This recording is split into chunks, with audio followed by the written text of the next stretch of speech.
Hello students, देखिए आज हम आपको बताएंगे एटलीस्ट और एटमोस्ट प्रोबेबिलिटी के अंदर एटलीस्ट और एटमोस्ट का टॉपिक कैसे होता है। देखो, सबसे पहले when three coins are toss simultaneously, आपके पास तीन कॉइन्स हैं जिनको एक साथ टॉस किया गया है। Then find the probability getting at least one head, getting at most one head, getting at least two head, getting at most two head।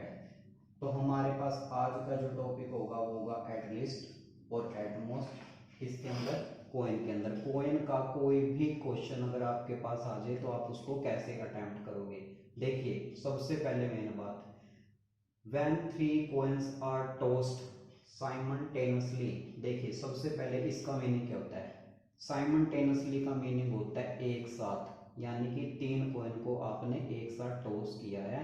Then total possible outcome is equal to 2 raise to power 3, यानी कि is equal to 8। एक coin के आपको पता है दो face होते हैं, क्या, एक हेड और एक टेल। और कॉइन को कितने टाइम टॉस किया आपने, 3 टाइम्स, यानी कि फेस इज नीचे, raise to power 3, 2 raise to power 3 is equal to 8। तो यानी कि इसके टोटल पॉसिबल आउटकम होंगे 8। ये आपके पास सैंपल है। अब सबसे पहले हम यही देखते हैं ये सैंपल ड्रॉ कैसे करते हैं। देखिए, टोटल पॉसिबल आउटकम आपके पास 8 है, तो आप एक काम कीजिए 1 to 8 तक की काउंटिंग लिख लीजिए।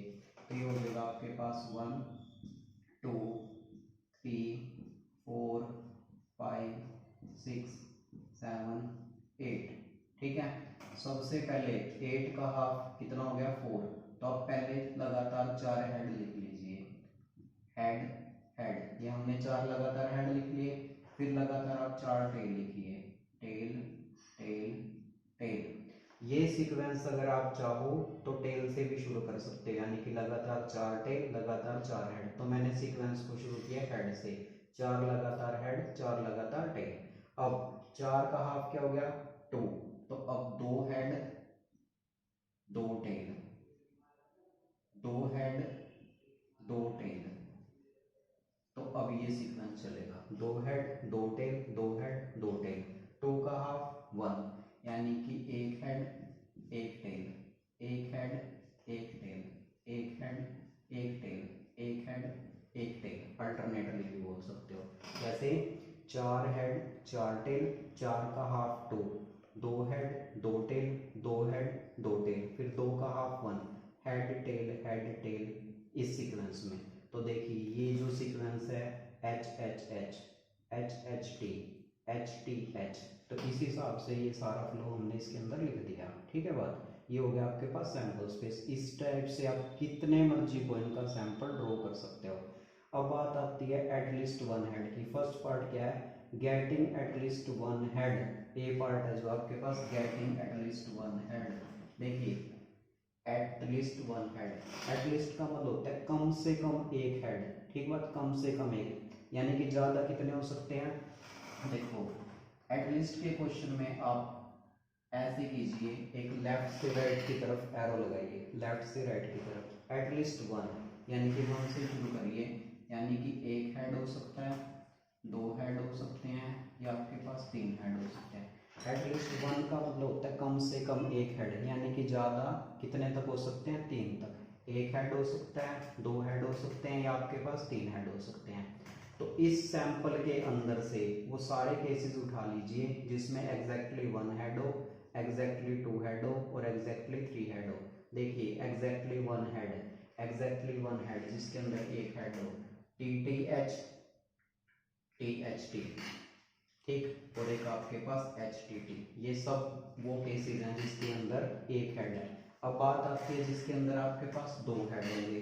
2 हेड का case H H T, H T H और टी एच एच। ये आपके पास वो हो गए जिसके अंदर एग्जैक्टली 2 हेड है। अब बात आती है जिसके अंदर 3 हेड है, जिसके अंदर आपके पास 3 हेड है, वो आपके पास सिर्फ एक ही केस है। वो आपके पास क्या है, सिर्फ एक ही केस है, यानी कि सिर्फ हमारे पास ये छोड़ के बाकी सारे इसके अंदर इंक्लूड होंगे जिसके अंदर एग्जैक्टली एक हेड है, एग्जैक्टली 2 हेड है और एग्जैक्टली 3 हेड है। तो हमारे पास total number of favourable cases कितने होंगे, 7। और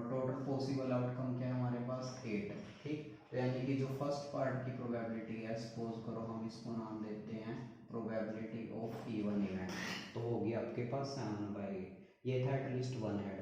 अब बी पार्ट आ जाता है इसका, getting at most one head. B part के लिए आप क्या करोगे, एट मोस्ट के लिए, एट मोस्ट में उल्टा है, आप राइट से लेफ्ट की तरफ एरो बनाइए। Eight most one head, at most का मतलब होता है ज़्यादा से ज़्यादा एक हेड, यानी कि एक हेड भी हो सकता है या एक से कम भी हो सकता है। बिल्कुल, जब एटलीस्ट लेते हो तो लेफ्ट से राइट की तरफ चला करो, और जब एट मोस्ट लेते हो राइट से लेफ्ट की तरफ। At least eight most one head है तो आप पहले एक हेड ले लीजिए, एरो के हिसाब से आप इसको कम कीजिए, ठीक। तो यानी कि आपके पास हो जाएगा 0 हेड। अब हमें ऐसी इवेंट लेना है जिसके अंदर एक भी हेड ना हो। एक भी हेड ना होने का मतलब है यानी कि सारे केसेस टेल के हो। एक फेवरेबल केसेस आपके पास ये हो गया, एक हेड जिसके अंदर है, एक बार इसको रब कर देते हैं ताकि आपको थोड़ा क्लियर हो जाए। अब देखिए एक हेड जिसके अंदर है, एक हेड आपके अंदर किस किस के अंदर है, एक हेड है आपके पास HTT, THT और TTH, एग्जैक्टली वन हेड, ठीक। तो 1 2 3 4, तो टोटल केसेस कितने हो गए, 4/8। ये आपके पास प्रोबेबिलिटी किसकी होगी, एट मोस्ट वन हेड की। इसी हिसाब से आप एटलीस्ट 2 हेड का निकाल सकते हो और एट मोस्ट 2 हेड का निकाल सकते हो।